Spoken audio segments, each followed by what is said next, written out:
Hello everyone, welcome to the channel. तो जैसा कि आप जानते हैं कि अभी यूपी टेट का एग्ज़ाम आने में सिर्फ और सिर्फ 20 दिन बचे हुए हैं। तो हम लोग PYQ सीरीज कर रहे हैं, जिसमें हमने लास्ट के दो एग्ज़ाम हुए थे, यानी जो 2021 में एग्ज़ाम हुआ था जो लीक हो गया था, और जो 2022 में एग्ज़ाम हुआ था उसको हमने कर लिया है। तो अगर वो आपने नहीं देखा है तो चैनल पर जा कर के देख सकते हैं। आज हम लोग करने वाले हैं जो 2019 में पेपर हुआ था उसको। तो ज़्यादा देर न करते हुए हम लोग अपनी क्लास को स्टार्ट करते हैं। तो हमारा पहला क्वेश्चन है, who give the concept of multiple intelligence, यानी किसने बहुविमात्मक प्रज्ञा का प्रत्यय दिया था? गोलमैन, स्पीयरमैन, गार्डनर या फिर John mayor.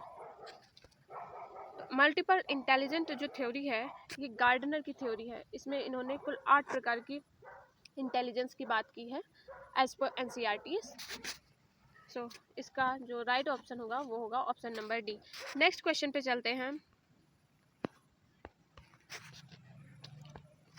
Dyslexia has a difficulty in, dyslexia में यह करने में कठिनाई होती है। तो जो डिसलेक्सिया यानी जो विकार है वो किससे संबंधित है? रीडिंग, स्पेलिंग यानी पढ़ने या वर्तनी से, एक्सप्रेसिंग, स्टैंडिंग या स्पीकिंग। डिसलेक्सिया हमारा रीडिंग या यानी पढ़ने और स्पेलिंग से रिलेटेड है। अगर डिस्ग्राफिया की बात आ जाए तो डिस्ग्राफिया लिखने संबंधी, डिसकैल्कुलिया वो गणित संबंधी समस्या है। नेक्स्ट क्वेश्चन पे चलते हैं। That is which of the following is not the role of teacher in inclusive classroom. निम्न में से क्या समावेशी कक्षा में टीचर की भूमिका नहीं है? Make adequate seating arrangement according to the requirement of children, यानी बच्चे की आवश्यकता के अनुरूप बैठने की पर्याप्त व्यवस्था करनी चाहिए। तो ऑफकोर्स ये तो करना ही चाहिए। इंक्लूसिव क्लासरूम में जितने भी बच्चे आ रहे हैं, चाहे वो डिसेबल्ड हो चाहे वो सामान्य बच्चे हों, उन सबके बैठने की पूरी व्यवस्था करनी चाहिए। तो ये है। नेक्स्ट है, teacher should not pay attention बल्ड चिल्ड्रेन, यानी शिक्षक को निशक्त बच्चों पर ध्यान नहीं देना चाहिए। ये बिल्कुल गलत है। जब समावेशी क्लास है तो उसमें हर प्रकार के जो बच्चे हैं उनके ऊपर ध्यान देना चाहिए, उनके बैठने की व्यवस्था करनी चाहिए और उनका ध्यान भी रखना चाहिए। तो ये वाला जो है यही हमारा सही ऑप्शन हो जाएगा, यानी ये चूँकि गलत है। नेक्स्ट भी पढ़ लेते हैं। Teacher should encourage the children, शिक्षक को बच्चों को प्रोत्साहित करना चाहिए। तो ऑफकोर्स ये भी करना चाहिए। Teacher should devote extra time to teach learning disabled, शिक्षक को सीखने में अक्षम बच्चों को अतिरिक्त समय देना चाहिए। ये भी करना चाहिए। तो हमारा इसका जो ऑप्शन नंबर बी है ये सही हो जाएगा। नेक्स्ट क्वेश्चन पे चलते हैं। In the class questioning by student, यानी कक्षा में बच्चों को प्रश्न पूछने के लिए शुड बी डिस्करेज्ड, यानी हतोत्साहित करना चाहिए। शुड बी इंकरेज्ड, प्रेरित करना चाहिए। शुड बी स्टॉप्ड, रोक देना चाहिए। या शुड बी अलाउड, अनुमति नहीं देनी चाहिए। तो जो क्वेश्चन बच्चों को, अगर आपकी क्लास है वहाँ पे बच्चों को क्वेश्चन पूछने के लिए इनकरेज करना चाहिए। उनको इनकरेज करना चाहिए कि बच्चा और क्वेश्चंस पूछे। अगर वो कोई क्वेश्चन पूछ रहे हैं तो उस बच्चे को इनकरेज करना चाहिए, ताकि क्लास के उस बच्चे को देख करके और भी बच्चे, अगर जो उनके माइंड में जो भी क्वेश्चंस हो वो भी पूछे, तो उनको इनकरेज करना चाहिए। तो इसका ऑप्शन नंबर बी सही हो जाएगा। नेक्स्ट है, growth of a child is mainly related to, यानी बच्चे की वृद्धि मुख्यतः संबंधित है फिजिकल डेवलपमेंट यानी शारीरिक विकास से, सोशल डेवलपमेंट यानी सामाजिक विकास से, इमोशनल डेवलपमेंट संवेगात्मक विकास से, या मोरल डेवलपमेंट यानी नैतिक विकास से। तो जब वृद्धि की बात आती है तो वृद्धि जो है वो फिजिकल से रिलेटेड है, यानी जो फिजिकल ग्रोथ है यानी शारीरिक जो विकास है उससे रिलेटेड होती है वृद्धि। और अगर ओवरऑल डेवलपमेंट की बात की जाए तो उसमें तो ये सारी चीज़ें होंगी। तो हमारा नेक्स्ट क्वेश्चन पे चलते हैं।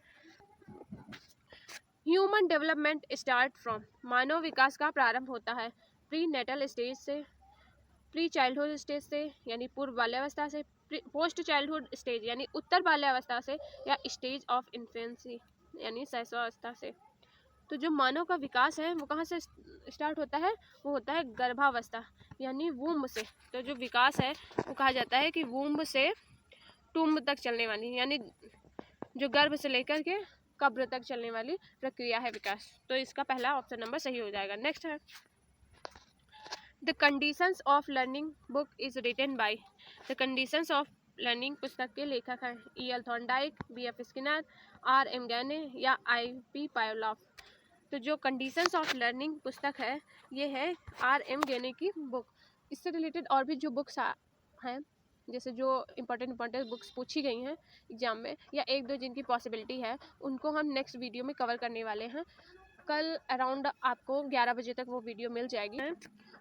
Adolescence is the period of great stress, strain, storm and strike is the statement of, यानी कि किशोरावस्था बड़े संघर्ष, तनाव, हमला व विरोध की अवस्था है। यह कथन किसका है? पहला है जर्सील्ड की, स्टेनले हॉल, सिम्पसन या क्रो एंड क्रो। तो ये जो है, ये जो स्टेटमेंट है ये स्टेनले हॉल का है। यानी जो किशोरावस्था को बड़े संघर्ष, तनाव, हमला व विरोध की अवस्था कहते हैं, तो ये स्टेनले हॉल है। ये जो परिभाषा है ये कई बार पूछी गई है, तो ये एक स्टार मार्क इसको बना लीजिए। और ऐसी परिभाषाएं भी हम कल ही हमारा एक वीडियो आने वाला है, अराउंड 5 बजे तक आ जाएगा, तो उसमें सारी परिभाषाएं हमने सारी कवर करके रखी हुई हैं, तो वो वीडियो आप ज़रूर देख लेना। नेक्स्ट है total time taken in Indian model of micro teaching. सूक्ष्म शिक्षण के भारतीय प्रतिमान में कुल कितना समय लगता है? 36 मिनट, 40 मिनट, 45 मिनट या 30 मिनट। तो माइक्रो टीचिंग में जो टाइम है वो 36 मिनट लगता है। इसके इन्होंने 6 जो है माइक्रो टीचिंग को 6 भागों में बांटा गया है, जिसमें पहला है योजना बनाना, फिर शिक्षण, फिर प्रतिपुष्टि, फिर पुनः योजना, पुनः शिक्षण और पुनः प्रतिपुष्टि। तो ये कुल 6 चरण हैं और इसमें कुल 36 मिनट का समय लगता है। नेक्स्ट है plateaus of learning are a characteristic feature of learning process indicating a period where no improvement in performance is made. Who said this? यानी सीखने का पड़ता सीखने की प्रक्रिया के मुख्य अभिलक्षण हैं जो उस स्थिति को प्रकट करते हैं जिसमें सीखने की प्रक्रिया में कोई उन्नति नहीं हुई है।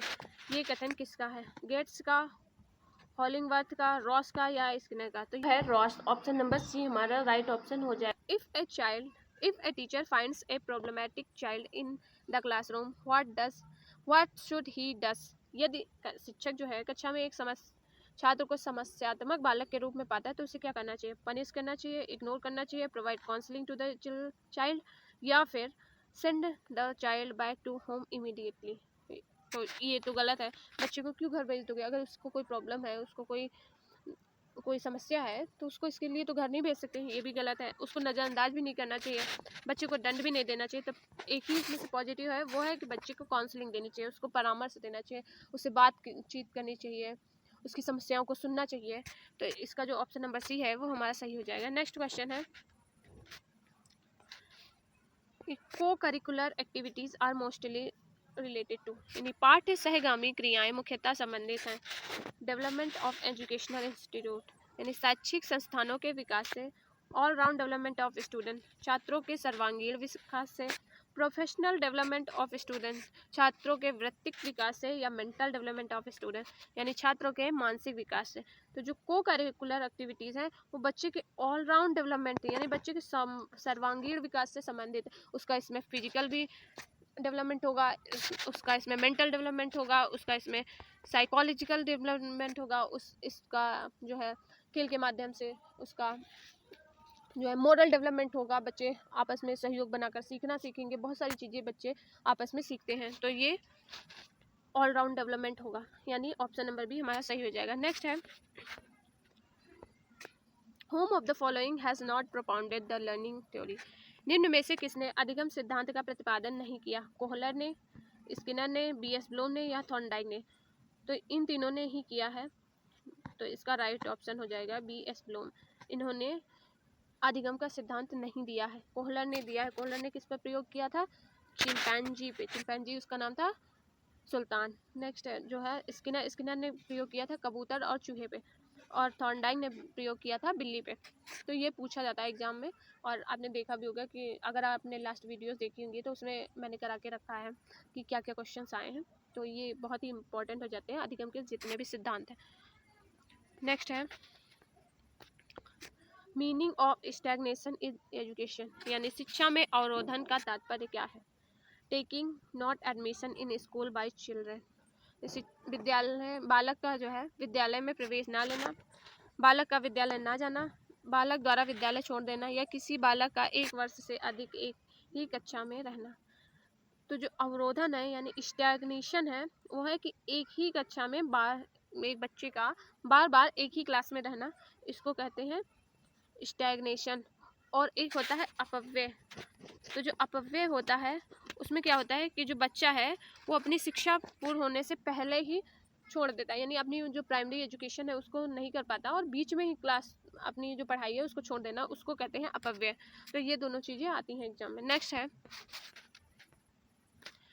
In which of the following skill testing of previous knowledge comes, निम्न में से किस कौशल में पूर्व ज्ञान का परीक्षण आता है? स्किल ऑफ स्टिमुलस वेरिएशन, उद्दीपन परिवर्तन कौशल, स्किल ऑफ इंट्रोडक्शन यानी प्रस्तावना कौशल, स्किल ऑफ क्लोजर यानी समापन कौशल, या स्किल ऑफ डेमोन्स्ट्रेशन यानी प्रदर्शन कौशल। तो जब स्किल ऑफ टेस्टिंग यानी जो पूर्व ज्ञान है, बच्चे का पूर्व ज्ञान पता करना चाहिए। जब भी कोई शिक्षण करने जाओ, जब भी आप क्लास में कोई भी क्लास लेने जाओ, तो सबसे पहले है कि बच्चे का पूर्व ज्ञान चेक किया जाता है। तो पूर्व ज्ञान कैसे चेक करोगे? बच्चे से इंट्रोडक्टरी क्वेश्चंस पूछ के। तो इसका ऑप्शन नंबर बी सही हो जाएगा कि बच्चे से पहले क्वेश्चन पूछो, 4-5 क्वेश्चन पूछो, बच्चे बताएंगे तो उनसे आपका उनका पूर्व ज्ञान में पता चलेगा। उसके अकॉर्डिंग ही आप क्लास में अपना जो है शिक्षण करेंगे। नेक्स्ट है क्वेश्चन नंबर 16, इसमें आता मैच करने के लिए, मैच द फॉलोइंग। तो इसमें पहला ए है एनिमल इंटेलिजेंस, तो ये किससे रिलेटेड है? फिर है शेड्यूल ऑफ रीइंफोर्समेंट, फिर है इसको सागरविकता का नियम कहते हैं, ये इसमें गलत लिख दिया है। सागरविकता का सिद्धांत जो है वो किसने दिया? और नेक्स्ट है अडॉप्टेशन। तो अडॉप्टेशन की बात आती है पियाजे से। जब भी बात अडॉप्टेशन, एकोमोडेशन, इक्विलिब्रेशन, स्कीमा इनकी बात की जाएगी तो वहाँ हो जाएंगे हमारे पियाजे। और जो लॉ जो एनिमल इंटेलिजेंस है ये थॉर्नडाइक की है। शेड्यूल ऑफ यानी जो पुनर्बलन की अनुसूची यानी शेड्यूल ऑफ रीइंफोर्समेंट है ये स्किनर की हो जाएगी। और सागरविकता का सिद्धांत यानी जो सागरविकता का सिद्धांत है वो गेस्टाल्ट से रिलेटेड हो जाएगा। तो इसका जो है फर्स्ट का हो जाएगा थर्ड, यानी हमारा ऑप्शन नंबर डी सही हो जाएगा। तो ऐसे मिलान करने के लिए भी क्वेश्चन आते हैं, जो कि अच्छा लेवल था 2019 का। बाद का लेवल तो बहुत ही गिरा हुआ लेवल था, वो उतने अच्छे क्वेश्चन नहीं आते। 19 का लेवल ठीक ठाक था। नेक्स्ट है हमारा कि विकास कभी न समाप्त होने वाली प्रक्रिया है, यह कथन विकास के किस सिद्धांत से संबंधित है? प्रिंसिपल ऑफ इंटरेक्शन यानी अंतः क्रिया का सिद्धांत, या एकीकरण का सिद्धांत, या अंतः संबंध का सिद्धांत, या निरंतरता का सिद्धांत। तो यानी विकास कभी न समाप्त होने वाली प्रक्रिया यानी निरंतरता का सिद्धांत है। यानी विकास जो है वो हमेशा चलने वाली, वृद्धि जो है वो एक उम्र के बाद रुक जाती है, किशोरावस्था के बाद वृद्धि रुक जाती है, पर जो विकास है वो हमेशा चलता है, यानी वुम्ब से लेकर के टूम्ब तक चलता है। तो उसका ऑप्शन नंबर डी सही हो जाएगा। नेक्स्ट है, through which of the amendment of constitution education has become fundamental right, संविधान के किस संशोधन से शिक्षा एक मौलिक अधिकार बन गई? 86, 25, 52 या 22? तो ये संविधान का 86 संशोधन था, यानी 86 अमेंडमेंट था, जिसके द्वारा 21A आर्टिकल जोड़ा गया, जिसमें बात की गई है 6 से लेकर के 14 वर्ष तक के जो बच्चे हैं उनके लिए निःशुल्क शिक्षा की बात की गई है 21A। सो नेक्स्ट हमारा क्वेश्चन हो जाएगा, इंस्टिंक्ट थ्योरी ऑफ मोटिवेशन और प्रोपाउंडेड बाय, अभिप्रेरणा के मूल प्रवृत्ति सिद्धांत के प्रतिपादक थे मैकडूगल, अब्राहम मैस्लो, सिम्पसन या विलियम जेम्स? तो मूल प्रवृत्ति के सिद्धांत के प्रतिपादक जो है वो है मैकडूगल। इन्होंने 14 प्रकार की मूल प्रवृत्तियों की बात की है। नेक्स्ट है, Which of the following stages of development is called a unique stage of emotional development by Cole and Bruce? यानी विकास की किस अवस्था को कोल तथा ब्रूस ने संवेगात्मक विकास का अनोखा काल कहा जा है? तो पहला इन्फेंसी, चाइल्डहुड, एडल्टहुड या एडोलसेंस? तो कोल और ब्रूस जो है उन्होंने संवेगात्मक विकास का अनोखा काल बाल्यावस्था यानी चाइल्डहुड को कहा है। तो इसका ऑप्शन नंबर बी सही हो जाएगा। नेक्स्ट है, learning is any chance in behaviour resulting from behaviour who shed it, यानी व्यवहार के कारण व्यवहार में परिवर्तन ही अधिगम है, यह कथन किसका है? वुडवर्थ का, गिलफोर्ड का, स्किनर का या क्रो एंड क्रो का? तो ये जो स्टेटमेंट है ये गिलफोर्ड का है। गिलफोर्ड ने कहा है कि व्यवहार के कारण व्यवहार में परिवर्तन ही अधिगम है। तो अभी तक 3 परिभाषाएं इसी पेपर में, इस एक पेपर में आ चुकी हैं, यानी 3 डेफिनेशंस आ गए। तो डेफिनेशंस बहुत ज़्यादा इंपॉर्टेंट है। कल शाम को 5 बजे ये क्लास देखना बिल्कुल मत भूलना, जिसमें सारी की सारी इंपॉर्टेंट जो डेफिनेशंस हैं वो कराई जाएंगी। सो नेक्स्ट क्वेश्चन पे चलते हैं, वो है हमारा, ये फिर से आ गया है, इसमें मैच द लिस्ट है ए और बी, उसको मैच करना है। फॉलोइंग करके आया है जिसमें 4 ऑप्शंस दिए हैं, इनमें से आपको मैच करके लिखना है। ये क्वेश्चन जो है थोड़ा लेंदी है, तो इसको मैं थोड़ा छोटा करने की कोशिश कर रही हूँ, सो दैट ये थोड़ा छोटा हो जाए और आपको ये पूरा क्वेश्चन दिख जाए। बट काफ़ी बड़ा क्वेश्चन है और इसमें नहीं आ रहा है, तो चलिए करते हैं। आई नो ये आपके लिए डिफ़िकल्ट होने वाला है। तो ब्रूनर उन्होंने क्या दिया है, तो ब्रूनर ने दिया है concept of attainment teaching model यानी संप्रत्य उपलब्धि परीक्षण। तो जो हमारा ए है उसका हो जाएगा फोर्थ वाला सही हो जाएगा। ओशुबेल ने दिया है अग्रिम संगठक शिक्षण प्रतिमान यानी एडवांस ऑर्गेनाइजेशन टीचिंग मॉडल। तो यानी हमारे बी का हो जाएगा थर्ड। उसके बाद ग्लेसर ने दिया बेसिक टीचिंग मॉडल यानी बुनियादी शिक्षण प्रतिमान। तो सी का हो जाएगा हमारा पहला। बात की जाए गॉर्डन की, तो गॉर्डन ने दिया गॉर्डन ने दिया है साइनेटिक्स शिक्षण प्रतिमान यानी हमारा जो है सही हो जाएगा ए का थर्ड, ए का 4, बी का थर्ड, सी का 1 एंड डी का 2। तो ये हमारा ऑप्शन नंबर ए सही हो जाएगा। ये क्वेश्चन काफ़ी लेंदी था वैसे। नेक्स्ट 23 क्वेश्चन पे चलते हैं। That is the step of problem solving यानी समस्या समाधान का प्रथम चरण है। जब भी कोई प्रॉब्लम होती है उसको सॉल्व करने का जो पहला चरण है वो क्या है, डाटा कलेक्शन यानी आंकड़ा संग्रह, समस्या की पहचान, परिकल्पना का परीक्षण या परिकल्पना का निर्माण। तो सबसे पहला आता है कि हम सबसे पहले क्या करते हैं, कोई प्रॉब्लम होगी समस्या का जब समस्या समाधान में जा रहे हैं तो सबसे पहले क्या करेंगे कि सबसे पहले प्रॉब्लम ही ढूंढेंगे कि भाई जो प्रॉब्लम है वो है क्या। तो सबसे पहला हो जाएगा हमारा ये बी वाला यानी समस्या की पहचान करना। दूसरा है कि परिकल्पना का निर्माण करना, ठीक है। उसके बाद होगा आंकड़े इकट्ठा करना और लास्ट में हो जाएगा परिकल्पना का परीक्षण करना। That is learning of children will be most effective when यानी बालकों का अधिगम सर्वाधिक प्रभावशाली होगा जब emphasis will be only on reading, writing and mathematical skill यानी पढ़ने लिखने एवं गणितीय कुशलताओं पर ही बल दिया जाए, ये गलत है। अगर सिर्फ इस पर ही बल दिया जाएगा तो सबसे ज़्यादा प्रभावी शिक्षण नहीं होगा। Development of cognitive affective and psychomotor domain of children will take place. अगर उनका संज्ञानात्मक भावात्मक और मनोचालक जो पक्षों का विकास होगा तो ये डेफिनेटली एक पॉजिटिव है। नेक्स्ट है कि teaching system will be autocratic, जब शिक्षण जो है शिक्षण व्यवस्था वो एकाधिकारवादी हो। नहीं, ये तो निगेटिव हो जाएगा कि जब वो ऑटोक्रेटिक क्लास में तो बच्चे सीख ही नहीं सकते हैं। नेक्स्ट है कि teacher will lead the learning process and keep the children passive. अगर बच्चे ही पैसिव होंगे तो शिक्षण कहाँ से हो जाएगा। बच्चे एक्टिव होने चाहिए, बच्चों का पार्टिसिपेशन होना चाहिए, उनसे प्रश्न पूछना चाहिए और बच्चों को भी प्रश्न करने के मौके देना चाहिए। तो इसका जो ऑप्शन नंबर बी है वो सही हो जाएगा यानी जब बच्चों का संज्ञानात्मक भावात्मक और मनोचालक बच्चों का विकास होगा तो शिक्षण जो है सबसे ज़्यादा प्रभावशाली होगा। नेक्स्ट है कि which step is prominent in the syntax of teaching model of memory level and understanding level. तो स्मृति स्तर एवं बोध स्तर के शिक्षण प्रतिमान की संरचना में कौन सा सोपान उभयनिष्ठ है यानी दोनों में ही कॉमन है, कौन सा। तो जो टीचिंग के स्तर हैं तो टीचिंग के टोटल 3 स्तर हैं, उनमें से 2 के बारे में पूछा गया है। तो सामान्यीकरण यानी जनरलाइजेशन, एक्सप्लोरेशन यानी अन्वेषण, प्रेजेंटेशन प्रस्तुतिकरण और प्लानिंग। तो जो अन्वेषण है ये बोध में होगा, जनरलाइजेशन भी नहीं होगा। ये जो प्रेजेंटेशन है ये दोनों में होगा, दोनों में ही क्या होगा प्रेजेंटेशन। प्लानिंग जो है वो स्मृति स्तर में होगा। तो इसका ऑप्शन नंबर सी जो है वो सही हो जाएगा। तो ये जो बोध स्तर है ये मॉरिसन ने दिया है और जो स्मृति स्तर है ये हर्बर्ट ने दिया है और जो बोध वाला है ये मॉरिसन ने दिया है, मॉरिसन ने, ठीक है। तो इसमें ऑप्शन नंबर सी जो है हमारा वो सही हो जाएगा। नेक्स्ट है कि which of the following theory is also known as theory of reinforcement.